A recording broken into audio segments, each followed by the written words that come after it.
Hello everyone. Welcome back to my channel.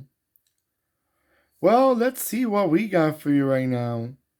We have a car that's quite rare for a lot of you. If you're not from a specific area in the world, which will be Eastern Europe, probably you might not even know this car. I specifically did not even know this car myself until I found in a diecast. Excuse my ignorance. I should have known more because I love cars. I love diecast. And I love Skoda. So I'm a little surprised I didn't know about this brand. Or, I mean, not brand, this model specifically. But they got a lot of models out there. So when you try to remember them all, it's a little hard.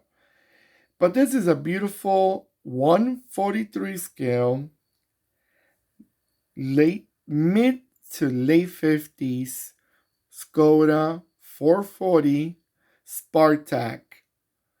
Now this is probably the on the higher end of the Honda. Excuse me, I was scratching there. I was trying to see what it was that by the trunk, but I think it's just a little mark. But anyway, going back to this car, this is the it was probably like the higher end of the Skodas from back in the late 50s, and it's a quite beautiful model. Actually, they started coming with these famous Czech cars collection, and I got most of them because I love them. I love Skoda. Skoda is one of those brands that, even though it comes from Eastern Europe, and a lot of people think, oh, Eastern Europe cars are cheap or they were not up to standard with other cars from Europe. But you know what? It helped many countries around there transport themselves.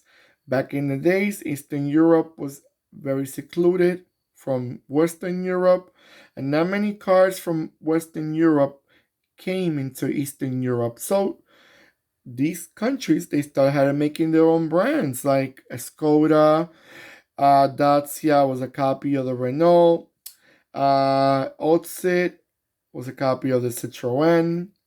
Then we got the FSO in Poland. We had the Trabant in East Germany back in the day. And then we got the Russian Lada and Volga and Moscovic.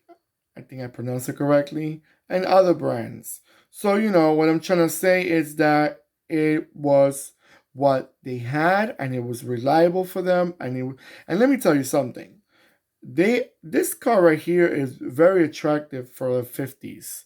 Look at that fashionable grill, guys. It kind of is weird. It's like an up grill. It's almost by the hood. This car has its cuteness in it, and I like it. You know, it may not be in the back. It's a little bit more, a little quiet, but it stands out to my eye. But the front, it really is the what really stand. That grill is kind of like I've never seen a grill like that in other brands. So that was a good point for Skoda to try and show up a car that did not blend exactly with like other cars like a Fiat or Lancia from the 50s. So it kind of worked out good. But it's a beautiful car. Look at those wheels. I like those hubcaps in the center, and then the wheels were like it kind of looked like wooden wheels, but they were not wooden. It just gave that impression.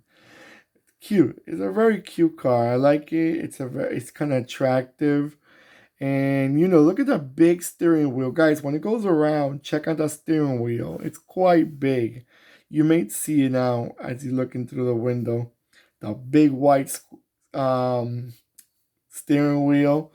And this model right here is really nicely made. Look at the headlights are very noticeable, clear like the way it was in real life.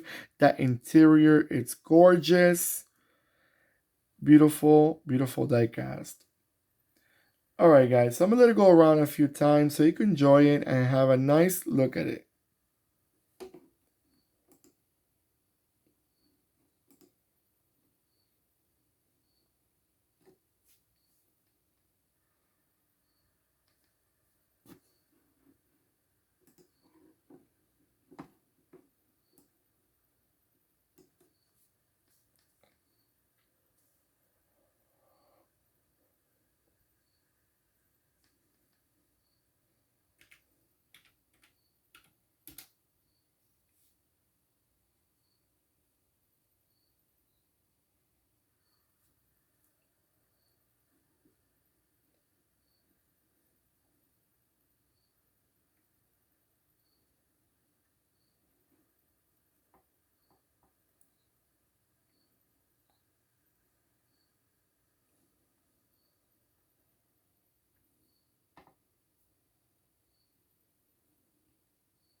Alright, guys. So, you know, one thing I was thinking about this car, it actually reminded me of the Skoda Octavia, which is obviously it's the probably the smaller brother from, but the front, besides the grille, the front is very similar to the Skoda Octavia from the 50s.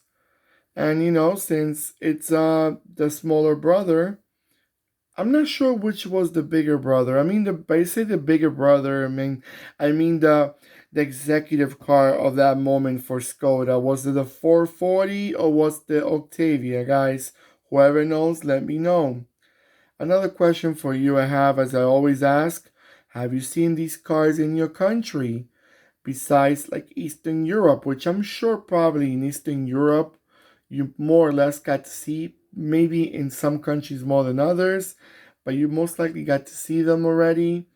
Or, you know, you're like me, you enjoy looking at them, at least in a 143 scale diecast, if you never got the opportunity to see one in person. Unfortunately, in United States, we never got to see a Skoda. The only few Skodas that are imported to our country are just for collect like a classic, but we don't get to see a Skoda. You know, that's a bummer because it's a great brand. Now they bought Volkswagen bought them probably about 25 years ago, more or less, probably more than that. And you know, Volkswagen made it a very successful brand. It picked up what it had and they made it look good. But this is the old school Skoda, the one that you're looking at right now. This is the one that was made in Czech Republic. It was Czechoslovakia, the way they used to call it before. Well, not used to call it. It was the when both countries were united, which was the Czech Republic and Slovakia. But now they're separated. It's two different countries. You know, back in the 90s, not to give you a history lesson for people that may not know, a lot of European countries separated, um, and some of them united. In the 80s and 90s, you had Yugoslavia, you had Czechoslovakia. Now Yugoslavia is like 7 different countries. And Czech Republic and Slovakia are now 2 different countries. Enough for the history class. We're not here for that. We're here to see the diecast. So going back to what I wanted to say, please do not forget to subscribe, click the bell. It will remind you when I'm posting more videos. Let me know what you guys think about these cars. Don't forget to give me a nice thumbs up. It will support my video and help for others to see that you're enjoying what you're seeing, and everybody else should look at it too, whoever likes diecast. Alright guys, so take care of yourselves and I'll see you in my next video. Goodbye.